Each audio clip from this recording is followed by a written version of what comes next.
record the other two.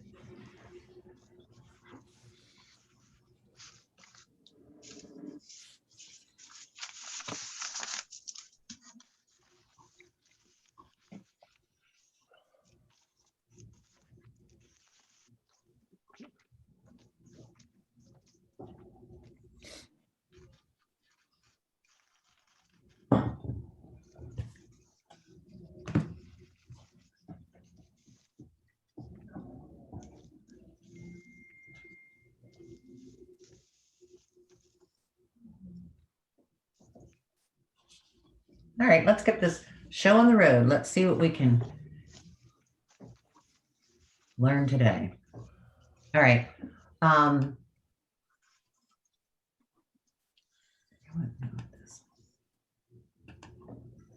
right, you guys should, unexpected error is not a good sign, is it?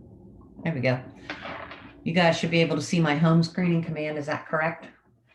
Hi, Bill Novi. How have you been? I'm hanging in there. Good. How are you? I'm good. How are you? How's the job as Mr. Mom? I'm not much of a kindergartner teacher. Been tough. Yeah. It's been tough, but all right. But I figured out my problem with command. Really? It was my computer. Yeah, I was kind of thinking that because you run into problems that most of the rest of us don't see. So, did you bite the bullet? Now I got to relearn all this. Okay. I'm going to take about 30 minutes of your time and show you how to start opportunities in command and then to do compliance and ask for your commission check in command. Cindy, I know that you're a faithful .loop user. You can use .loop in command. You don't have to adopt DocuSign. So Courtney Richardson's in here. Let me let her in. All right. Let's start with how you set up an opportunity in command. Now, the one thing you have to remember with this system is your client has to be in your contacts before you can create the opportunity. You can't just roll straight into opportunities and start typing a contract without having that contact in your system. This allows you to get in the habit of always entering your contacts as soon as you get them rather than waiting until they're ready to write an offer. So with that said, creating an opportunity, it doesn't matter if you choose DocuSign or .loop, the process is the same for creating the opportunity. Let me go there. Oh, there we go. So if I want to, for the sake of this, I'm going to show you how to start something. Oh, this is not good.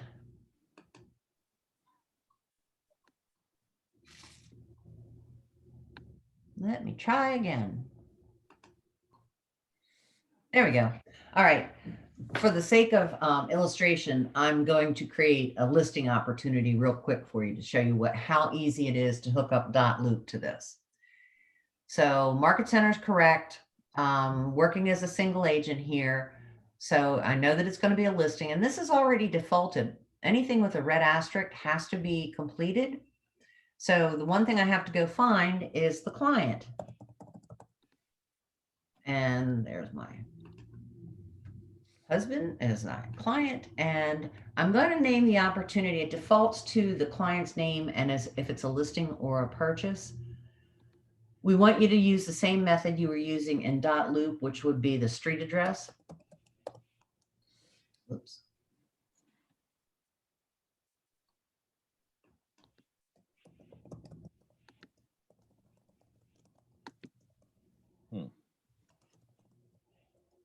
Oops, I can spell. Maybe not. So that's what it's going to be called. Custom tags, you can do anything you want with that. Remember, this is the same form that you would use for a purchase as well. So some of it doesn't necessarily apply, like estimated closing date. So estimated listing price and commission rate. I will let Mary Moore in. The commission rate that you're going to put in this field is for your side of the transaction. So as a lister, I would be getting 2.5%. And then it's automatically defaulted to a phase here. We want you to move it out of Cultivate because in Cultivate, we can't, as the market center, see your transaction or advance your commission.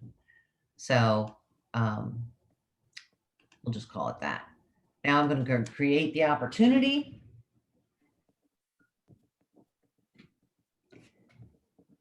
And now I have, it's all set.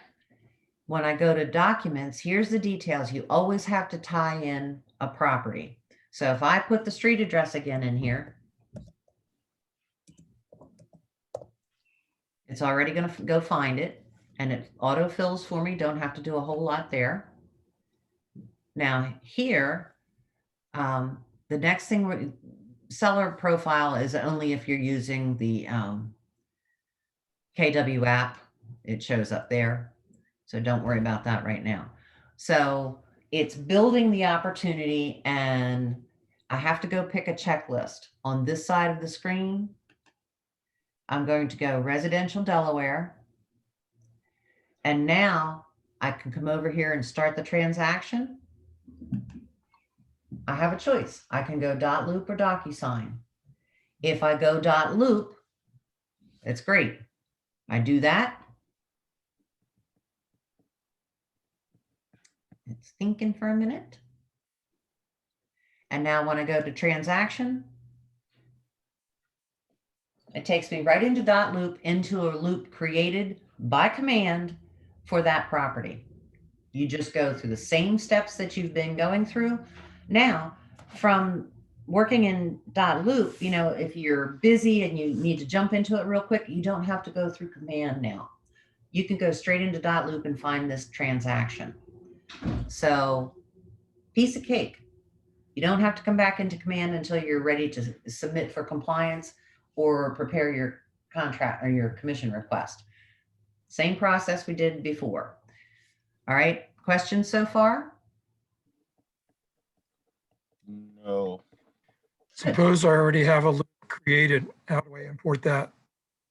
You would go into that loop, and when you go into your documents, you have a choice of copy, and then you can copy your documents into the command created loop. Now, what we talked about this morning on the call is if you have something already started in .loop, finish it there. Don't make yourself crazy trying to move things back and forth. Do your green sheet, but going forward, start all your transactions here. That's the key. Thank you. Starting them here. Okay. Okay. Okay. All right. Now let me go back into command. So now I have all of my transaction documents signed and ready to submit for compliance in either .loop or DocuSign. It doesn't matter. The process is the same for either one. So I'm going to go out to a transaction a listing I got signed last night, and I'll show you the process for moving the documents into compliance. All right. So this is the property that's listed. I'm going to go into the Documents tab. And I'm going to take these back out just so I can show you what to do. I did show this in my class this morning, the other two classes.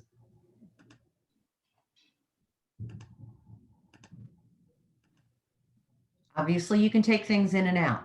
I'm teaching it a little bit backwards.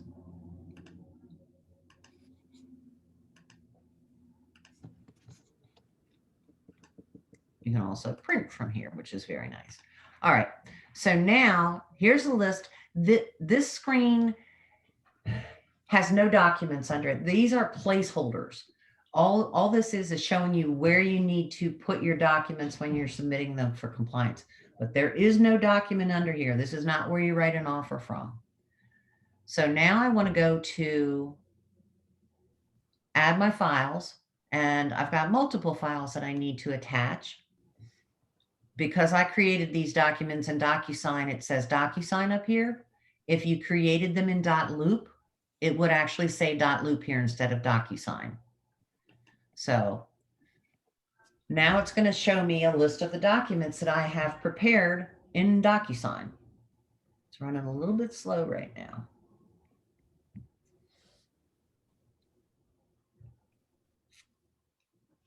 It's running a lot slow. Okay, so now I can look at the documents. It says, let's see, the CIS. Here's the consumer information statement that I need, and make sure that you pull your signed version.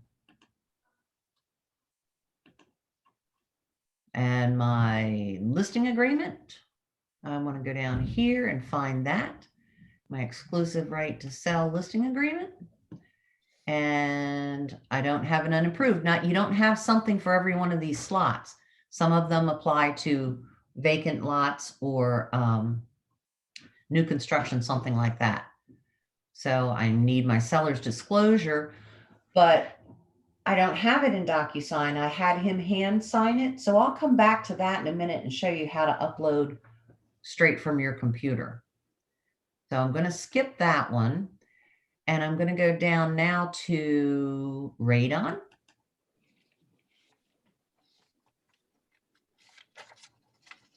Signed version, ABA signed.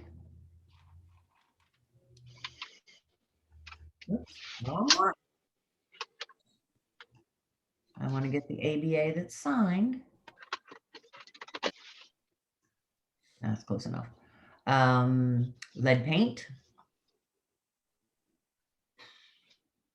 That was up higher.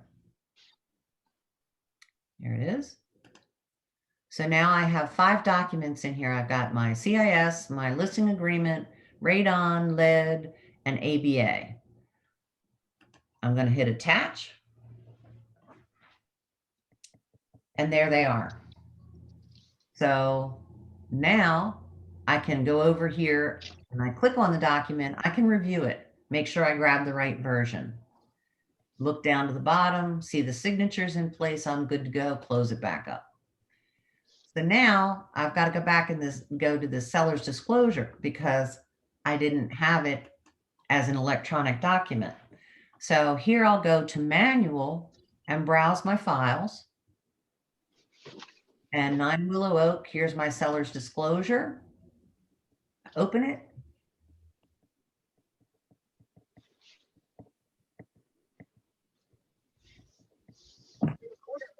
I hit assign.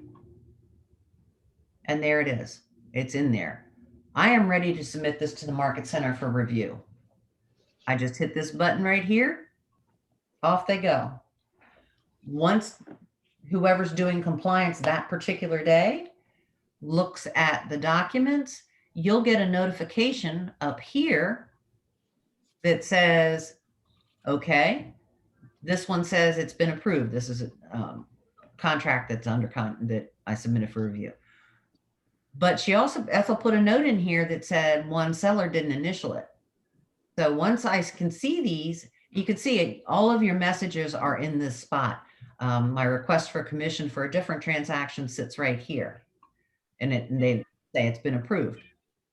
All of those will be notifications with the little red dot up on the top. So you're not just sitting around going, did they look at it or not? You're going to know whether or not it's been approved. So click on that again, make it go away. So when I hit submit to MC, it says, are you sure you want to do this? Are you really ready? You've got that catch-all, that little safeguard right there. I hit submit. And now if you notice the submit button has gone gray, it doesn't mean you can't put anything else up there. It just means that they haven't looked at it yet. So if I had another document that I needed to submit, maybe the additional commission document, I could go in, attach it, and submit it. Or I don't even have to submit it because they haven't reviewed yet. It'll be there for their review. So if you got an additional document to add, you can either do it from up here if it's something that is unusual that's not in the placeholder list. What would be that? I don't know. An addendum that says that the kids have to look at it before they buy it. Who knows? But you can add those in here.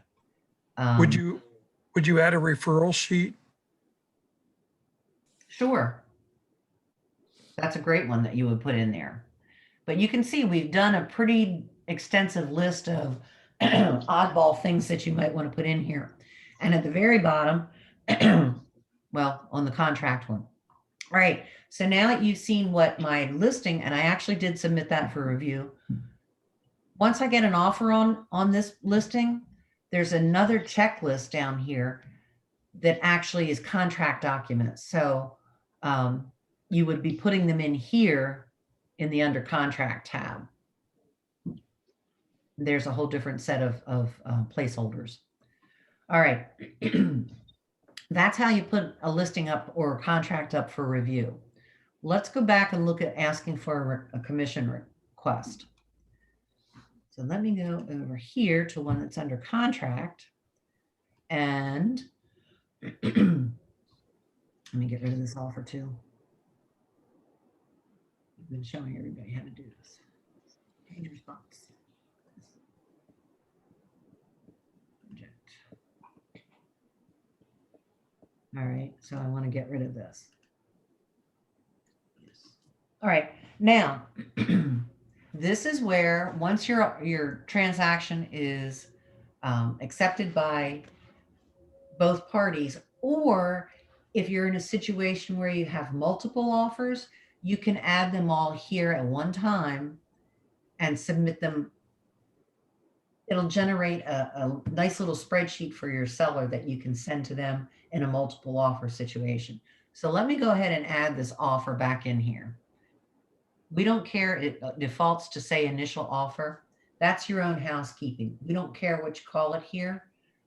It might be offer 1, offer 2, offer 3, but however you want to do that. So I'm going to leave it as initial offer. I intentionally didn't do this because I knew I was going to be teaching this class.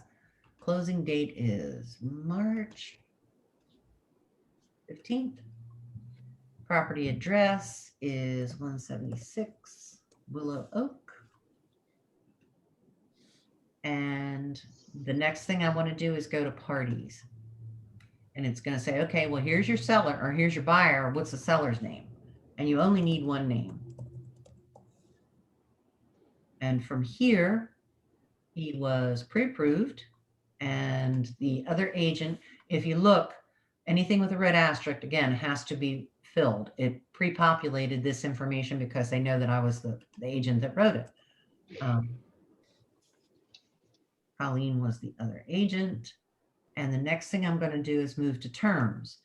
The cash down, which is going to be 200,000.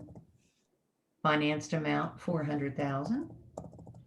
So it added up to my sales price of 600,000. The next line is how much is the earnest money deposit? $10,000. We don't do option fees.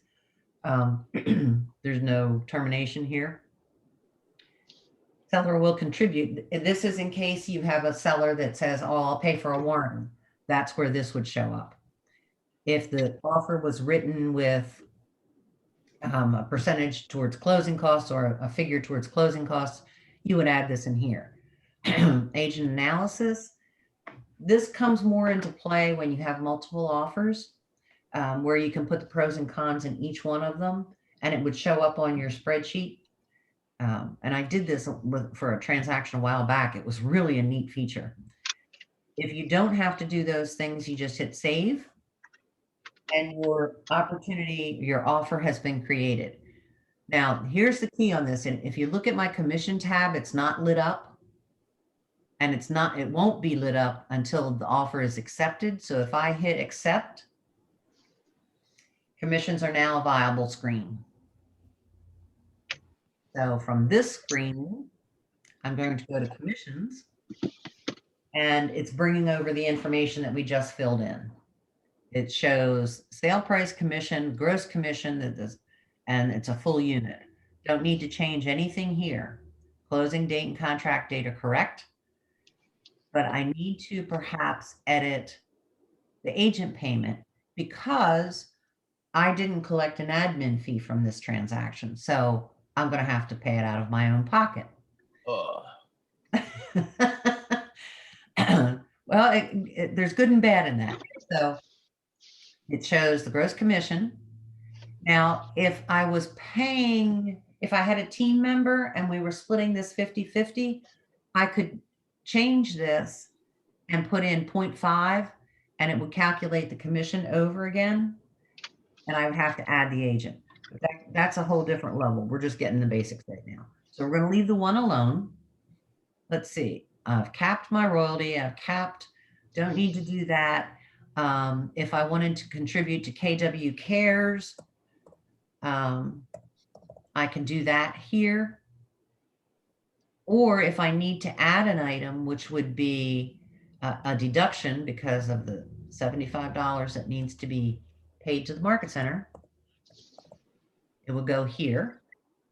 If this was a referral, you can do inside and outside referrals here. So if I did an outside referral, it's going to say, okay, great. Give me a tax ID number because we always have to have those, the brokerage name and the agent name, the name or the address and phone number of the brokerage. But that's not what I'm doing. So I'm going to take my deduction back here and it's going to be admin fee, pay to Keller Williams. Did that amount change? Did you say 75 bucks? Yeah, double check what your how you're set up. But yes. So then I'm going to put the Market Center address here. It found it and a phone number. And I add this into the bucket and I got to put the amount right in there.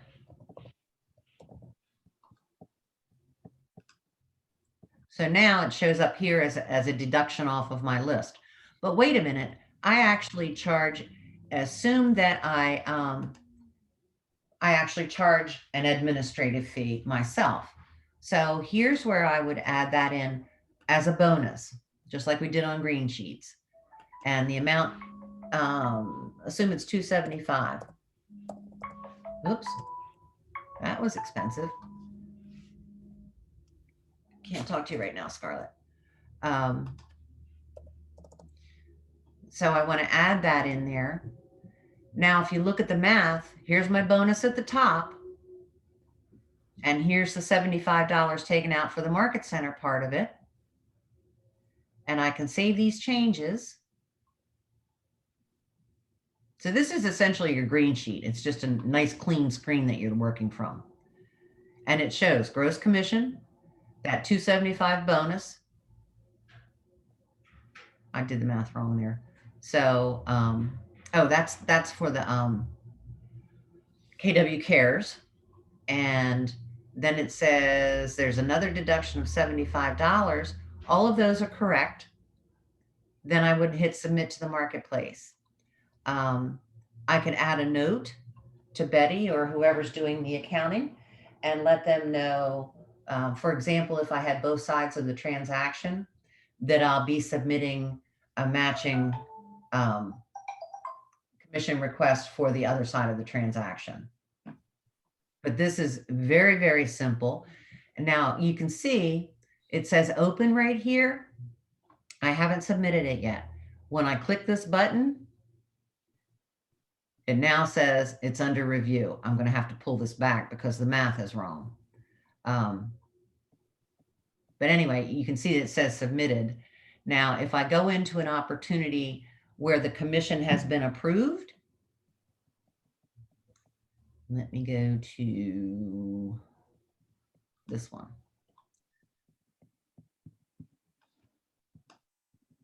So if I go into this transaction, into the commissions tab, you can see it says imported. That means they've approved it. So now we know that this is done. And if I go back into my documents now, where's my DA, right? I want my pay at the table instructions. All I've got to do is go over here to the Close tab, and here's my DA. And you can print it from here. And if there's a mistake on it, then you can certainly go back in here and they can replace it. You can't replace it. So anyway, it's that simple. Questions? Not at the moment. So you need to sell something so you can do a Zoom call with me, and I'll make sure that you do on your screen the right way. Wonderful. Can I ask when this session would be? I know it's being recorded. How would we obtain the recording? The recording will be available on the Keller Williams YouTube channel. Okay, thank you. All right. Any other questions? How about you, Cindy? You were quiet. Processing. Okay. I'll tell you what, when you have a transaction you're ready to do this with, call me and we can do a Zoom call. Okay, That's Okay. how I've been teaching a lot of people how to do this. So don't be afraid to reach out and say, okay, show me again. okay, that sounds good. Share your Yeah. screen and show you how to do it. Thank you. Suppose I don't want to do it. Can I pay somebody to do it for me? Yeah, as a matter of fact, we have Market Center transaction coordinators who will do this work for you for a fee.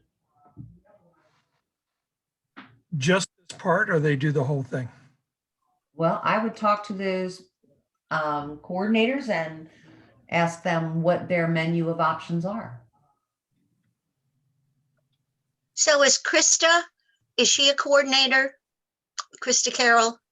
It's Tracy Clow and there's a girl for Ocean City. Her name's Morgan. That'll be Morgan Brown. Yes, Morgan.